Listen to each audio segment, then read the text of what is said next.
First, I'd like to thank all of our witnesses for being with us today. I very much look forward to hearing your testimony on the Department of Housing and Urban Development's Home Investment Partnership Program.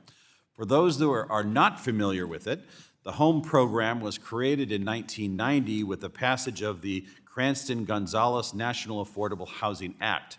The HOME program provides block grant funding to states and municipalities for the purpose of building and rehabilitating affordable housing.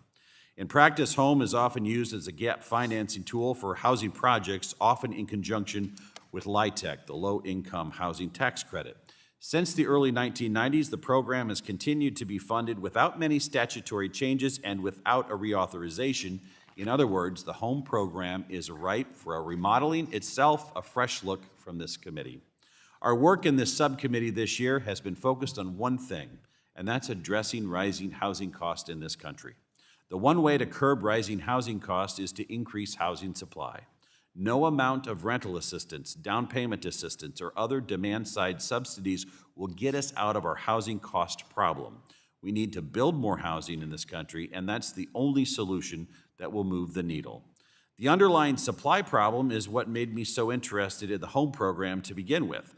HOME is a program within our jurisdiction that is specifically geared towards building housing supply. I figured it would make sense to take a closer look at HOME and figure out what works with the program, what doesn't work with the program, and what we could change. To that end, I'm proud to say that I've been working very closely with my colleague, Ranking Member Cleaver, to get to the bottom of those questions. In April, you might have seen it, the two of us released a video requesting comments from states, cities, nonprofits, and developers on the HOME program. We received over 140 letters from organizations across the country in response. In May, the two of us sat together in a room for 6 hours, meeting with different requesters and asking them questions on how they would change the HOME program. Now, finally, we have a public hearing on this topic. In the comments we received from a diverse set of stakeholders, there were 4 themes that came up repeatedly as pain points that drive up housing costs in the HOME program. They are what I call the 4 horsemen of the housing apocalypse. The environmental review requirements, that's the first one. These delay a project's start and often drive up its costs. Number 2, the Build America, Buy America requirements that drive up the cost of critical construction materials. Number 3, the Davis-Bacon requirements that, from what I've heard, are much more costly due to the associated reporting requirements than they are for the actual cost of paying the prevailing wages.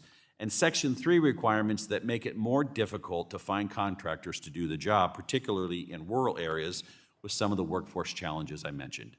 We all agree that individually, each one of these requirements have a noble purpose, but when you put them all together, it makes it harder to address the supply problem in a less costly way.